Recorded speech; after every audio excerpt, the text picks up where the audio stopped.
eu possa passar para os senhores que o texto do relator ele vai vir numa aglutinativa global, envolvendo todos os acordos que foram feitos esses dias, muito embora alguns não sejam ratificados publicamente. Nós tivemos várias conversas com governadores dos 3 estados que têm mais precatórias do Fundef. Nós tivemos conversa agora com todos os sindicatos do Norte e Nordeste dos professores. Nós conversamos com os partidos políticos, tanto da base quanto da oposição, como costumamos fazer em matérias polêmicas. Pegamos os relatórios da economia, os dados que pudessem ser compilados e daqui a pouco nós estaremos votando a PEC dos precatórios com todos os acordos que foram feitos em torno dela, né? Não tenho compromisso com o resultado, quero deixar isso bem claro.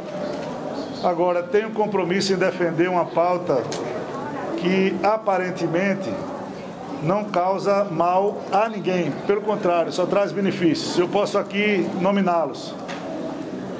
Todos vocês sabem sempre do meu comportamento, o que sempre defendi com relação ao respeito do teto de gasto, a responsabilidade fiscal, manter o país com previsibilidade, mantendo todos os princípios. Mas nós tivemos problemas ao longo deste período, como, por exemplo, a não apreciação pelo Senado Federal. Eu não paro de falar isso, porque isso não pode sair da vista de todos, que é o projeto do imposto de renda, que teria como fonte o dividendo para se criar um novo programa permanente dentro do teto de R$300.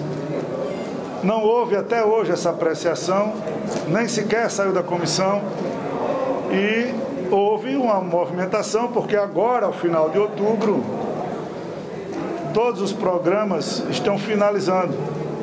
O pessoal do auxílio, são 20 milhões de brasileiros, ou de famílias de brasileiros passando fome, não teriam mais nenhuma perspectiva, nem de projeto de programa permanente, nem de programa temporário. Pois bem, fez-se o programa temporário na PEC, para se atender por 1 ano, e por mim poderiam ser por 2 ou por 3, para sair dessa versão eleitoreira, porque a eleição, que será só em outubro do ano que vem, não pode pautar uma discussão onde 20 milhões de famílias brasileiras passam por fome hoje. Estão abaixo da linha da pobreza, com todos os rebotes da pandemia. Ou seja, a pandemia trouxe problemas sanitários graves, 600 milhões mil brasileiros morreram, não é? Nós não desconhecemos isso, fomos o tempo todo solidários. Essa casa nunca se fechou virtualmente e ela agora passa por transformações. Ela volta para o trabalho presencial, há resistências, todo o estado de manutenção do status quo, ele demora a engrenar, mas nós vamos voltar com todas as seguranças, com todos os protocolos para funcionar. Então, com essas dificuldades todas, nós temos, dentro desse texto, um auxílio temporário de R$400 para 20 milhões de brasileiros, mais ou menos. Nós temos um parcelamento de todos os débitos previdenciários de todos os municípios que fizeram a reforma da Previdência, de 60 para 240 meses, para amenizar essa situação. Nós temos, com o ajuste do teto de gastos de 26 para 21 e a mudança de julho, junho para dezembro, janeiro, uma folga que permite todas as despesas estão ali discriminadas pelo relator. Não há essa versão mentirosa de dizer que vai se usar dinheiro para fazer farra, para furar teto, para criar dificuldades e outros programas. Não. O que se sobra de todo esse contexto é 1 bilhão e pouco de um total de 83 bilhões. Esse programa todo, esse ajuste todo, vai dar para a correção da inflação, que vai quase 25 bilhões, a fila do Bolsa Família, que vai ser atendida, o novo programa temporário, vai se poder abrir espaço para dar desoneração de folha para os 17 setores que hoje pleiteiam, e nós estamos entre escolha de Sofia, manutenção de emprego para a população, que não cabe no orçamento. O orçamento discricionário do governo de investimentos e manutenção da máquina pública. e todas as questões que, no nosso ponto de vista, zerarão todos os precatórios ainda no ano de 22. São várias situações que já constam no texto, mas o acordo que foi feito hoje de priorizar, não é parcelar, é priorizar os precatórios do Fundef, juntos com o do RPV e os de alimentícios, que são os pequenininhos, 25 bilhões mais ou menos de RPVs e precatórios alimentícios pequenos, logo após o precatório do Fundef na proporção de 40% em 22, 30 em 23 e 30 em 24. Eu não tenho dúvida que todos esses precatórios serão zerados ainda em 22 com só um item, compensação de débitos tributários. São 3 trilhões de débitos tributários no país que serão absorvidos por 50 bilhões de precatórios que ficarão acima do teto nessa composição da proposta que foi elaborada pelo ministro Bruno Dantas, que teve aqui uns aprimoramentos e que nós chegaremos a votar daqui a pouco. Reafirmo que todo o nosso trabalho e de todos os líderes e do governo e de todos os líderes da oposição que quiseram contribuir com algum texto foi de separar a polarização, diminuir os radicalismos, procurar um texto que atendesse sem causar nenhum distúrbio, para não dizer, não, isso vai causar inflação, isso vai aumentar o dólar. Se a energia aumenta a inflação, então é o dólar. Se é o combustível aumenta a inflação, isso é o dólar. Se é não resolver o problema dos precatórios, essa incerteza machuca muito mais do que a solução que a gente possa dar hoje. E eu espero, francamente, a sensibilidade dos deputados, respeitando os que pensam o contrário, ou aqueles que tentarão defender qualquer coisa contrária com relação a isso, porque o único discurso que estava segurando a oposição era da educação, dos professores. E nós também fechamos acordo com os 3 sindicatos que representam os professores no Norte e Nordeste, que concordam com a priorização de 40, 30, 30, e também fiz um acordo com eles de pautar um projeto que foi do deputado, ex-deputado JHC e vários outros deputados, que regulamentam definitivamente essa questão dos 60% da educação. Então, fiz um acordo e vou cumprir de levar à pauta esse projeto que discutirá, debaterá e será votado com relação a essa questão da educação. Qual a sua percepção? Aprova? Eu trabalho para aprovar. Agora, a gente tem que contar com a questão. Nós temos vários problemas, né? Nós temos a volta do presencial, que não é desculpa. Nós temos deputados em missão, que nós flexibilizamos a esses que estão em missão oficial, que estão trabalhando fora do país em algum evento, para que eles pudessem votar, mas nós continuaremos votando presencialmente, sem nenhum tipo de casuísmo. Então, eu espero que com o quórum, que daqui a pouco a gente vai saber enquanto se realiza, com os problemas em algum partido da base como o MDB, que quer chegar com algum tipo de sugestão, a gente possa ainda construir acordos que são feitos muitas vezes ali no piso da fábrica do plenário, que possibilitem a aprovação.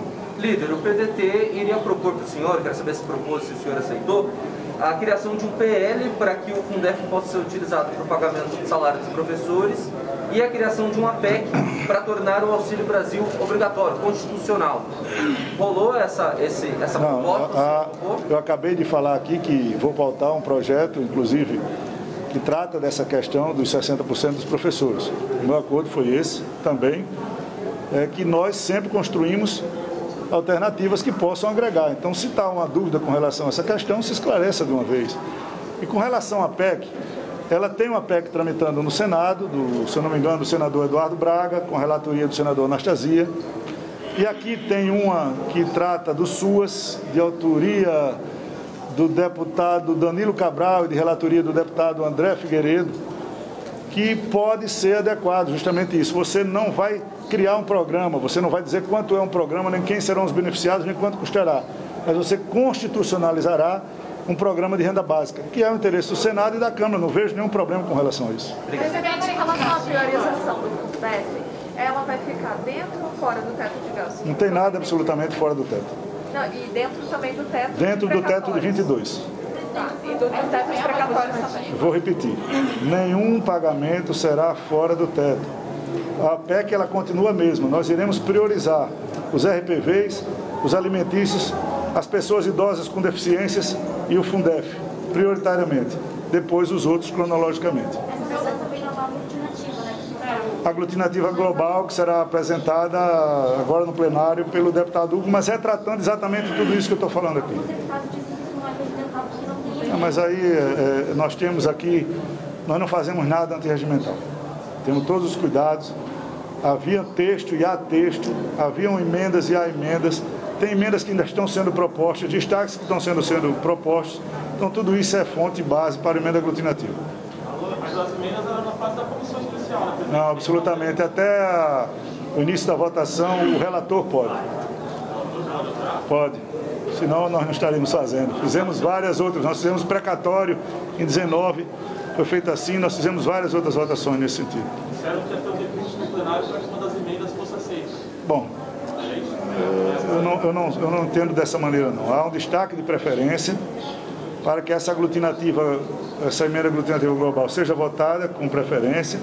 Se ela for aprovada, morre o texto da comissão e vale ela e vai se ressalvar os destaques. Se ela for rejeitada, tem o texto da comissão, que é um texto mais duro, sem esses acordos que foram produzidos. Mais alguma pergunta, gente? O fórum agora tem 450 deputados, o senhor vai esperar dar conta para... Não, nós já vamos começar, estamos só esperando o requerimento de urgência dos líderes para a aglutinativa global. E o objetivo é botar os dois grupos hoje? Eu acho que hoje vocês vão trabalhar até um pouco mais tarde. Acho que nós vamos ter que votar os 2 turnos hoje. Não ouvi. O senhor falou que abriu espaço para a aglomeração na Folha, que está parado na CCJ. Não, nós estamos todos com interesse na manutenção desses empregos. Tá? Eu acredito que todos os setores do Brasil mereçam ter sua folha desonerada. É uma discussão que a Frente Parlamentar do Empreendedorismo vai começar a fazer nessa casa, inclusive com a presença de mais de 200 empresários semana que vem aqui em Brasília, para que se encontre uma forma de desonerar todos os setores. Mas o que nós temos são 17 setores com milhões de empregos que estavam sem espaço fiscal, que nós vamos resolver também na votação dessa PEC de hoje, se Deus quiser. E essa desoneração, ela vale por quanto tempo? Ela é Não, o projeto ainda vai ser votado na CCJ. O valor dela é que orçamentariamente a gente abre na PEC dos precatórios. Se ela for rejeitada, se houver um plano B para... Não tem plano B. Aí é partir para todas as dificuldades orçamentárias e políticas sociais que a situação vai requerer. Por isso que eu acho que deve haver uma sensibilização, se esquecer um pouco a politização, deixar a eleição de 22 para 22. Você não pode se ficar arrumando desculpas. Então, até uma hora atrás era educação. O discurso daqui a pouco vai ser o rombo fiscal que a PEC vai causar. Então, você fica se escudando a respeito de algumas situações para não votar o que na realidade é para votar. O fundo da PEC é resolver os precatórios dentro do teto e criar um auxílio temporário, porque nós não temos o permanente, de R$ 400 para 20 milhões de famílias. Obrigado, gente. Relator, no orçamento de 2022? Aí não é nesse caso, é lá no orçamento. Não sei, aí tem que perguntar ao relator. Quantos estão sendo autorizados a votar pelo celular? Estão fora do país? Nós são menos de 5 deputados hoje, porque tinham mais que viajam a partir da manhã. Mas isso vai ficar permanente para qualquer deputado que fica excluído de votações no plenário em período de missão oficial. Essa inovação tecnológica a gente vai aproveitar para esses casos em que o parlamentar esteja fora do país e queira participar de votações importantes. O que dá confiança ao senhor é a combinação de quórum alto então e esses acordos? Não tenho confiança. A minha obrigação, gente, é pautar. E nós não temos mais prazo para postergar essa decisão. Ou ela será aprovada hoje ou não será aprovada hoje. Isso tem causa e efeito. Nós esperamos e trabalhamos e conversamos, como sempre fazemos, para que chegássemos num texto que atendesse a vários aspectos sociais, educacionais, políticos, econômicos, né? Se ela tiver os votos, ótimo, vamos em frente. Se ela não tiver, paciência, tem um texto principal que deve ter menos apoio e aí nós vamos ter que encontrar outras soluções, que não é o ideal e eu nem espero que aconteça. Mas se não tiver quórum, pode... Quórum já tem, pode ser que não tenha os 308, você quer dizer. Mas vai votar o texto, então? Vai votar hoje.